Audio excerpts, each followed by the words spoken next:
Hello and welcome to the Fun Kids Bookworms podcast. My name is Bex. I love books, and that's Andy because I've got quite a lot of them today. First up, we've got Brian Bilston, who's going to tell us about a poem for every question. This book really made me laugh out loud, and of course, I love poetry, so what more do I want? Thank you for this brilliant book, which I'm not going to lie to you, I love it so much. I got sent it on PDF, and I want to have a copy of it in my hands right now because it's the ultimate book to keep flicking through forever and ever. It's such a keepsake. And this book is full of brilliant, exciting pages to read, right? Well, I like to think so. But it's nice to hear somebody else say that too. It was certainly a lot of fun to write. So this book is a poem for every question. And these questions are the kind of questions you think about often. They're a bit mad. They're not like, what's 2 + 2? And you have written some incredible questions and answers via the form of poetry. Can you tell us and talk us through some of the questions that you're answering in your book? Well, there's all sorts of weird and wonderful questions spreading across lots of different subject areas, from, how did the ancient Egyptians make a mummy, through to why does a lion have a mane, through to how long would you survive in the desert if you had to drink your own wee? So, there's quite a variety there, and it's great because it's kind of science and it's history and it's space and it's sport and it's the animal kingdom, all sorts of kind of different areas. So it was for me as a poet, that was one of the joys of doing it. So what came first? Did you think I want to write a poem about a lion, or did you think we'll talk about a lion and then I'll try and fit it all in? The question came first. So right. And actually I can sometimes find that very helpful. Sometimes as a poet, you have kind of ideas yourself, and you kind of walk around with them a lot of the time. But other days, you have zero ideas going on. Nothing going on in your head at all. So it's quite nice to have this sort of format where you can kind of think of interesting questions, or what I consider to be interesting questions, and then kind of think about what kind of poem might emerge from that. So it's like having a kind of to-do list of poems to write. It's great. Because you also, you kind of, some are really short, some are a bit longer, some rhyme, some don't. It must be quite nice to play with the poetry form as well when you're doing it. Yeah, absolutely. And I've always tried to do that anyway with my poems. I was keen to kind of reflect the variety of subject areas that had a kind of variety of different styles, and also the tone can be different. I mean, most of the poems are intended to be fun and a little bit silly and to make you laugh, but there are some more kind of reflective poems there as well, because it's nice to have a kind of, I always kind of find when you read a book of poetry in particular, it's nice to go on a bit of a journey. If you have too much of one particular flavour, after a while it just sort of begins to irritate. I totally get that. And there's no irritation in this book at all. I promise you that. Because you also play around with like the kind of form of it. So for example, you've got one about stalagmites and stalactites, and you managed to kind of like put them within the illustrations almost. That must have been really fun to create as well. I've always tried to do that. And I think maybe it's because I started off as a poet on social media. I've always thought about the visual kind of presentation of my poems.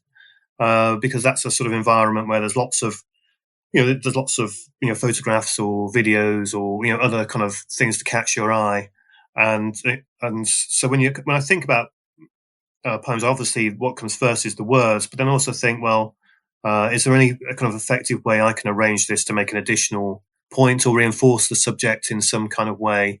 So I've had lots of fun doing that over the years. Yeah, and I think, like you say, you make poetry fun, because I think sometimes in school, poetry is seen as long sonnets by Shakespeare, and it's seen as a bit of a scary thing to tackle. But the way you answer some of the questions is really funny. One of my favourites was, what is a primary colour? And it's brown, applying to be a primary colour in a lovely job interview and not quite making the mark. Yeah, and I think that's a good example of some of the questions, but I had to kind of think long and hard about how do I try and answer that, because actually I'm not going to go into any detail now, but I did find the actual answer to that question is quite difficult, quite hard to kind of understand, and like a lot of questions, it's quite complex. The answers can be quite complex.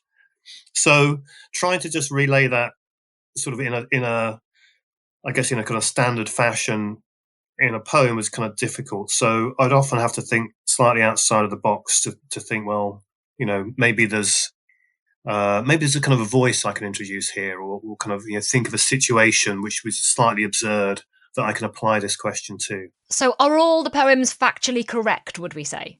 I don't think my publisher would generally allow me not to. However, there are certainly a few which I possibly might bend the truth. It's helpful to have this kind of explainer text as well to accompanies each question. So that does contain definitely a lot more kind of information that will kind of properly answer the question. But there are some poems, for instance, do unicorns exist? I do have a kind of meeting of unicorns in a cave, wondering why people don't really know about them properly. So I do not always is the answer to your question. They are just really fun, funny poems, and it's really lovely to laugh and to learn stuff at the same time. Was there anything that you had to research a lot because you had no idea of the actual answer? Oh, pretty much all of it, to be honest. Particularly as I got into areas of science, and when I was at school, I struggled with science quite a bit. So I did have to work quite hard, in those kind of areas. And even now, even though I think at the time of writing the poem and considering the question, I managed to get my head around it.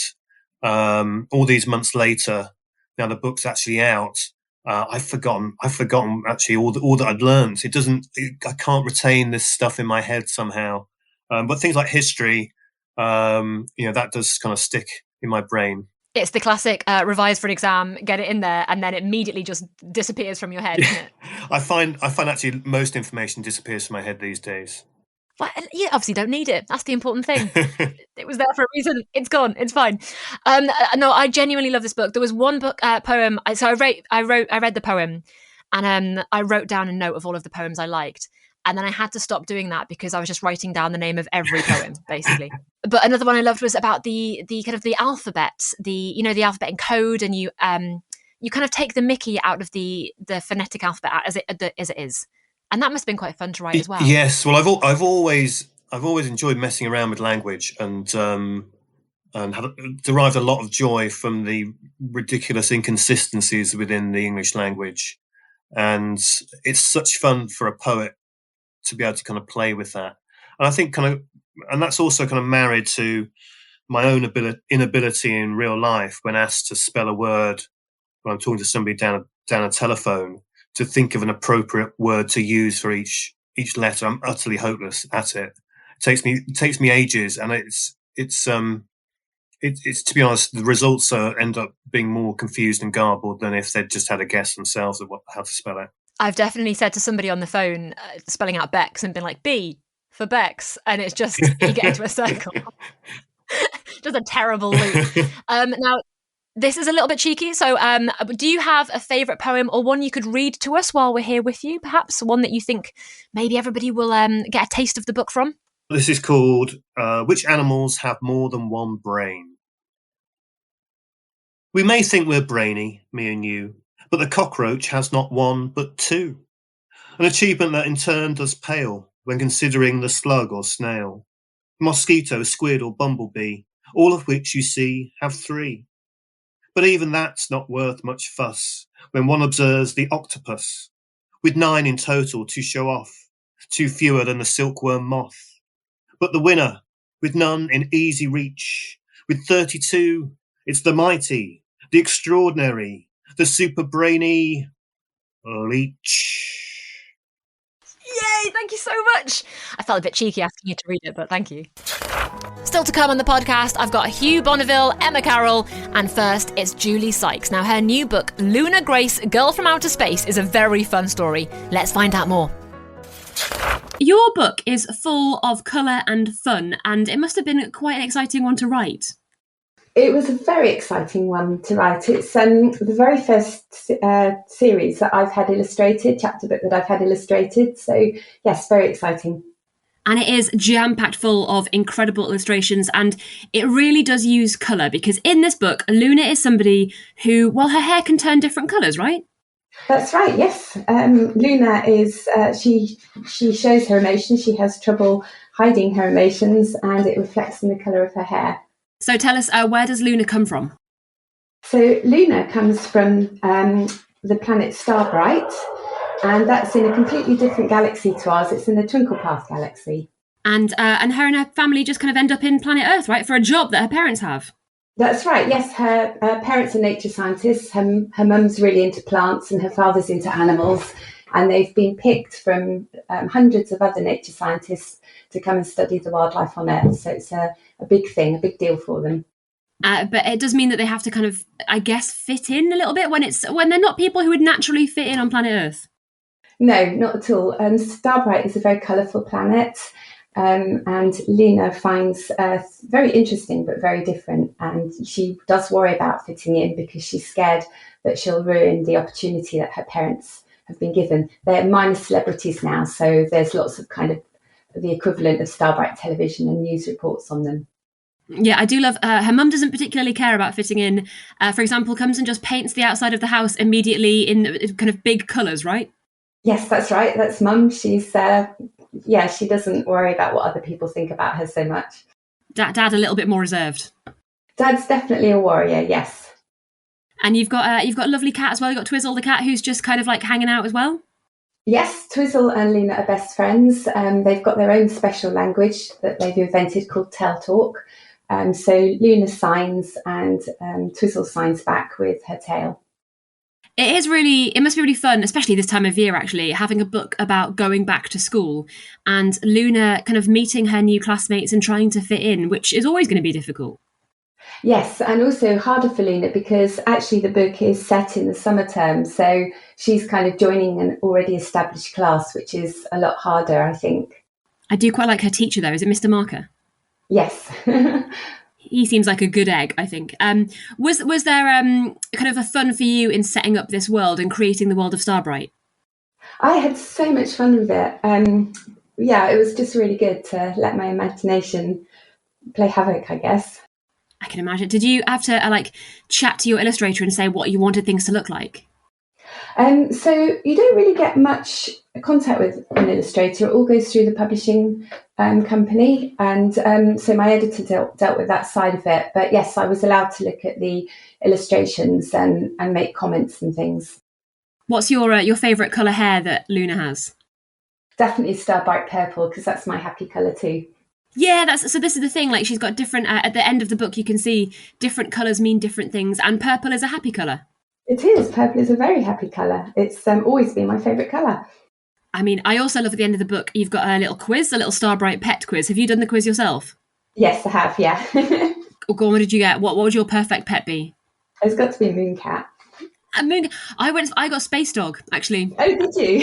And I was like, yeah, that's pretty bang on. I would absolutely have a space dog. Yes, please. Don't tell my dogs, because I've got 3 dogs.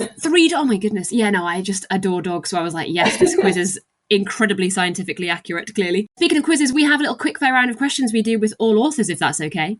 Yeah, go for it. Lovely. So pretty simple, just to find out who you are as an author. First up, books or Kindles? Oh, books, but I do have a Kindle because it's so portable. Very handy. They are very handy. Heroes or villains? Ooh, heroes. Excellent. Film adaptation or TV adaptation? I'm going to have to say TV adaptation because of Unicorn Academy. Fair enough. Would you rather your hair turned red or blue? Blue. Any reason? I really like red hair on people, actually. I just don't think it's a great colour for me. And blue is my second favourite colour. Great. Beginnings or endings? Ooh, both. Am I allowed to have both? I'll let you have it, that's fine. Hogwarts or Narnia? Oh, Hogwarts. Laptop or write by hand? Both. Do you do some kind of doodles first and then write it up? Yeah, I've actually just swapped my laptop out for a desktop. And I have a very fun swivel chair, so... Oh my goodness, you're being professional about this. I love that. All right. Do you write 9 to 5 or just whenever you fancy? Oh no, definitely. Well, actually, more like 7:45 to 5. Mars or Saturn? Saturn. Paddington Bear or Winnie the Pooh? Oh, definitely Paddington. Huge Paddington fan. Is it the films that they helped? No, the books. Oh, right. My mum used to get them from the library for us when we were younger, and I just absolutely adored them. Excellent. In fact, actually, my mum, she got me. She went to a lot of trouble to get me a Paddington Bear, which she gave to me when we got married on my wedding day. So we've got Paddington in our photos. Oh, that's amazing! I love that Padders is around. Oh, how lovely! It's awful. And finally, salt and vinegar or cheese and onion? Neither. No. What are you going for? If you had to go for a crisp, what would you go for? I would go for probably Thai chicken or sweet chili. Wow. Okay, you've gone fancy there. I appreciate it. I respect it. I can't lie. That's an option I never give, but maybe I should update my rankings. Good choices. Well, Julie, thank you so much for telling us about Luna Grace, Girl from Outer Space. I believe it'll be out right now in all bookshops. Is that correct? It is indeed, yes. And in fact, actually, excitingly, today, Luna Grace Sea Safari, which publishes in March, has just been announced as well. Oh, amazing. Congratulations. That's very exciting to have a series. Yes, so you're the first to hear. Yes, we love a Fun Kids exclusive. Thank you so much. Well, Julie, thank you so much for telling us all about the book. Thank you so much. It's lovely to talk to you. Next up in the Bookworms podcast, it's Emma Carroll. I loved this story so much. Now, it's the perfect time of year for a slightly spooky adventure, and that's exactly what Dracula and Daughters is. So what's it like writing a book that's kind of tense and scary? Was that okay to do? It was great fun to do, actually. It's what tends to happen is I write a very woolly first draft, and then the tension builds. So along with the editing, where you start cutting out all the bits you don't know, or you don't need, rather, you start to kind of, write these shorter, pacier scenes. So that was great fun to do. We had to get rid of a few of the bits that were maybe a little bit too traditional vampire trope-ish. So there were a few too many scenes, according to my editor, that involved stakes, hawthorn stakes through heart. So we had to get rid of a couple of those because they didn't really work with the story, and that wasn't really what the story was about. But I tend to write my way into a story anyway. I tend to kind of, instead of planning every single scene in great detail before I start writing, I tend to through the drafts that I do, I tend to find out the story that I want to tell. So it was actually really good fun, and the tension sort of ramped up with every edit, which was very exciting. What's your favourite way of supposedly warding off a vampire? I think mine would be garlic, because I like garlic bread. I think I just want an excuse to eat as much garlic as possible. Yeah, I'm very keen on garlic, I have to say. So garlic is a bit of a favourite of mine as well. There's a scene at the very start of the book, actually, where the man who takes Mina across the river to the cemetery is sucking on a clove of garlic like it's a cough sweet. So they eat. I'm not sure I'd particularly want to eat garlic like that. But I do like a bit of garlic, I have to say. And I like the idea of carrying something silver around with you all the time as well. We think of silver as being something that's quite precious. And it is in the book to an extent, but it's also quite an everyday item. Everybody has to have something that's silver. So that could be buckles on your shoe, or a teaspoon, or a brooch, or all sorts of little things that people carry around with them, or just a little penny in your pocket, or a shilling or whatever in your pocket. So yeah, there's lots of bits of vampire lore in there that people will recognise, and I think any of them really I quite like. In fact, I was doing a school visit the other day, and this little boy said to me, "I carry garlic around with me in my pocket all the time." And I thought, what a legend. He's ready. Oh my goodness, yeah, get him in the book immediately. He'll be there. So I thought he would definitely be in the gang. He would definitely be a vampire healer. So we high-fived, and we're very pleased with ourselves at being a little bit ahead of the game with vampire protections. So speaking of the gang, I'm guessing we're going to see them again, right? Yeah, you are going to see them again. I am currently writing book 2. At the moment it's a 3-book setup. So book 2, they are established now as Dracula and Daughters, the vampire healers. But things have changed and people want rid of them, and then they get a mysterious message from a place called Whitsey, which is very loosely based on Whitby, where a vampire contagion is happening. And the note is signed by someone whose name is very, very familiar to them. So they are terribly excited by this and are, oh, we've got to go. But when they get there, things are not quite as they seem. So this is the book I'm almost finishing. Yeah. I'm almost there. And there's so much story possibility. I'm really struggling as to where what's going to happen. I'm wrestling at the moment with it as to what do I want to go in this book and what can I save up for the next book. So yeah, it's very exciting. Oh, it's a brilliant world to get immersed in. I'm also glad that Whitby/Whitsey is getting a little look in as well. Absolutely. Another place close to my heart. Emma, thank you so much for telling us all about Dracula and Daughters. It is just such a fun book and a great retelling of the original, and with a new spin on it as well. So I'm looking forward to reading the next 2. Thank you very much, Bex. Thanks for having me. Finally on today's podcast, it's TV legend Hugh Bonneville. He's telling us all about Rory Sparkes and the Elephant in the Room. Well, thank you so much for coming into the Fun Kids studio. It's so cool to have you in here. Thank you. It's exciting. Now, you're here today to chat about your brand new book, which I was very excited about, and I got a copy and I've raced through it. Good. It's genuinely exciting. You've brought Rory Sparkes to us, a brand new character. And in your first new book, you've got The Elephant in the Room. I guess... Who's the elephant? Tell us who the elephant is. Well, the elephant is rather literal. I know the phrase is a bit of it's a turn of phrase, the elephant in the room, which usually means that there's a subject that we don't want to talk about, but we ought to. But in this case, there actually is an elephant in the room. And she's called Donna, and she's from the circus. And she becomes part of the sort of gang that Rory Sparkes, our hero, hangs out with. So Rory sees the 2 tops of a circus tent out of his window one day when he's brushing his teeth. And he thinks, that looks quite fun. And he doesn't realise how much it's going to become part of his life. That's right, and this circus, which comes to town every so often, every year maybe, has some circus kids who are, for the duration of their stay, going to come to Rory's school, All Saints, in Bramwell Heath. And it doesn't start off too well.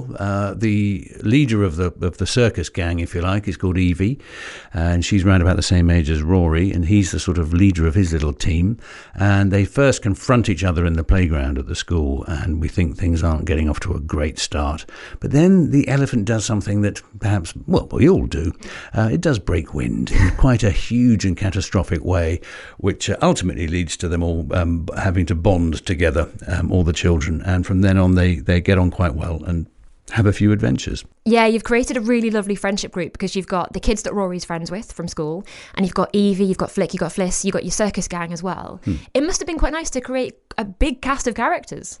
Well, they are, and to give them hopefully a bit of an individual voice and all a bit of a moment in the spotlight so that we begin to understand a little bit about them. And I suppose the underlying story is really about how we are all, even though we're grouped together as being in the same class or the same school or the same town or the same country, we are all very different. How, we can walk down the street, and recognise someone from yesterday only because they don't look exactly the same as everybody else. So it's about, I suppose, celebrating how different we are, and yet we all feel sometimes that we're outside or a bit alone at times. But ultimately we are. It's our individuality that makes us stand out and allows us to become part of a team. And we've all got different strengths and weaknesses. And so I think over the course of the story, Rory realises that maybe he's not cut out to be a member of the circus team, but he has got his own skills and qualities.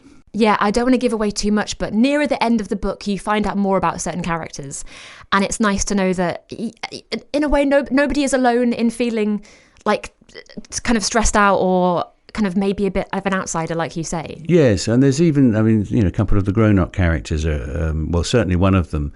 There's a rather sort of cross old French lady the children get to know a bit more, and to understand, when people are cross at school or at home, there's usually a reason behind it. They're not just being nasty for the sake of it or cross for the sake of it. There's always a reason. And so I think the more we as boys and girls, as mums and dads, human beings, that we can understand or try and understand other people's points of view or why they might be upset or stressed out, then I think the better friendships we can form. I think you say that about Billy in the book as well, who is the school bully. You do mention as the narrator, like, maybe there's a reason he's like this. Well, I think often we must always remember that when people are unkind, it's coming from a place of hurt from within them. That's what I usually try and put it down to. So bullies are often cowards. They're hiding from something which they can't come to terms with.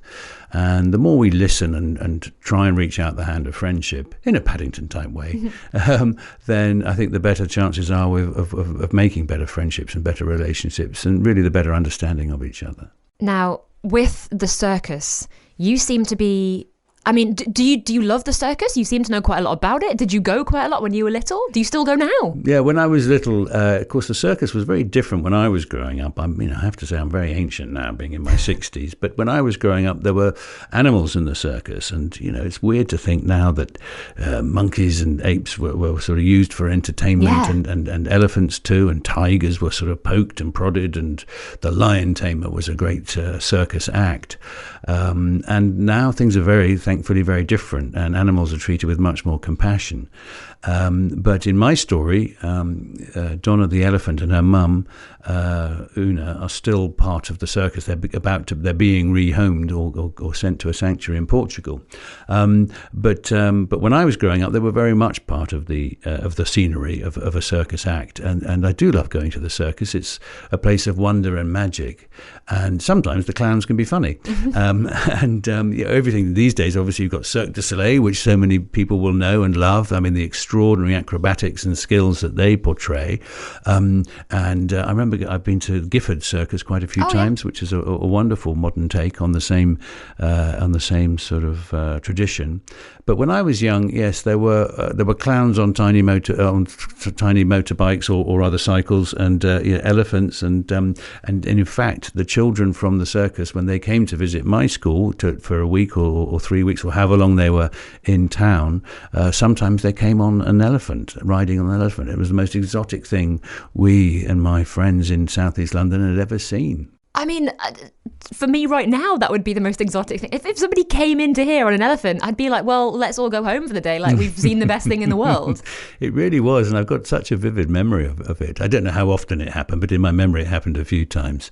But it was a real treat to see the children, and they were the coolest kids ever, of course, because they came to school on an elephant, whereas we just walked. I mean, it's so dull to get like the number 53 and you're like, well, there's an elephant there. Oh my God. I was going to ask you if you've met an elephant, but clearly you have, or at least you've seen one quite close. Yes, I have, but I haven't. I had the good fortune to be working in Africa a long time ago, and did go on a bit of a safari and saw all those wonderful animals up close, and they are just such majestic and extraordinary beasts, and there's such wisdom in the eyes of an elephant. You look, and even on telly, when you look into their eyes and you see this sort of ancient wisdom. Yeah, you feel like they know something. Yeah. And I love watching them.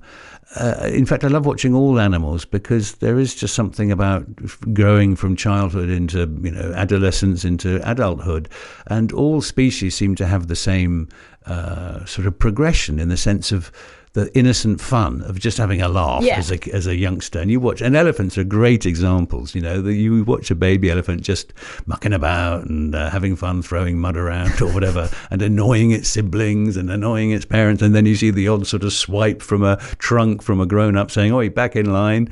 We're going over this way now. No, I want to go this way. No, you're going this way." So, we've all been there. Yeah. We've all been with mums and dads who were, making us go to places or do things that we're not particularly keen on. But so it's great to watch the animal kingdom, because we're animals too. I do like that you write about Donna from her point of view, when she's doing hide and seek, for example, and it's like she's trying to hide and she can't really hide.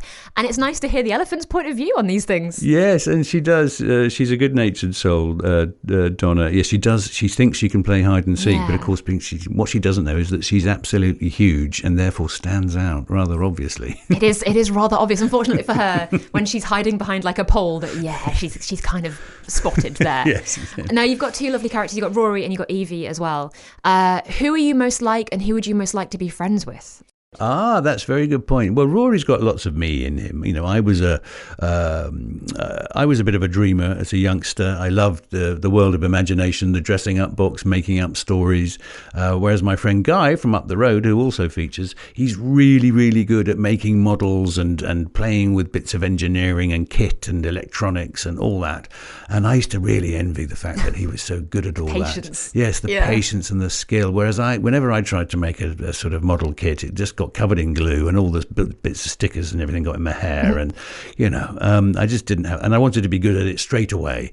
And I was a bit impatient. So there's a lot of me in Rory. But he's a good-natured soul and he tries to see, does try eventually to see the good in people. And Evie is, I suppose, what you'd call a tomboy. She's she's a leader of a pack in a very hard-working circus.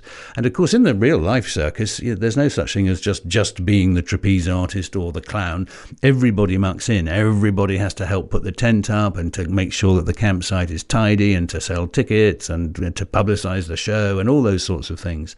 So she's been brought up in the traveling circus, so she's very well aware of the need for teamwork and the need for discipline. And Rory thinks it might be a bit of a laugh to go and join the circus, and of course he finds out that it's really, really hard work and that maybe he's not cut out for it. So again, I think they're both good company. I'd love to be in both their friendship circles because they both have lots of fun and they end up having a lot of fun together.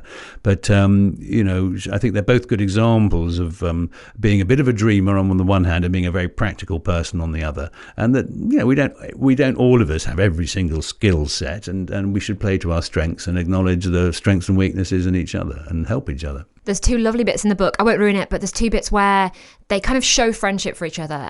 One where he's like tipping his cat, pretending to be a cowboy, and later when he's up a tree and Evie is kind of defending him.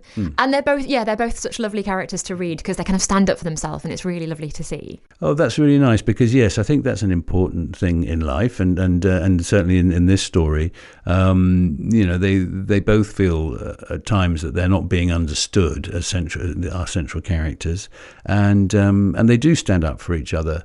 There's a moment in the playground when Rory literally rides in on his invisible horse to sort of save the day, and equally Evie stands up for Rory when he's having a tough time later on.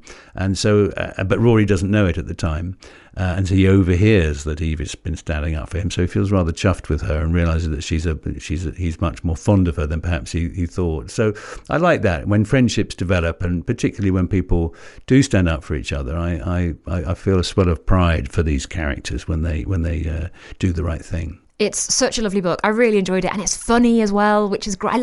It's really lovely to read an actually genuinely funny book. Oh, great. Like lots of lovely little asides, and I could really feel the kind of warmth coming through. Hugh Bonneville, thank you so much for telling us about Rory Sparkes and The Elephant in the Room. It's such a fun book, and congratulations. Thank you so much. Big thank you to Brian Bilston, Julie Sykes, Emma Carroll and Hugh Bonneville for some excellent books there. And of course, I've interviewed lots of authors recently. If you want to find out who, just go back into your podcast app and scroll back through bookworms. In the meantime, I'll see you soon. Bye.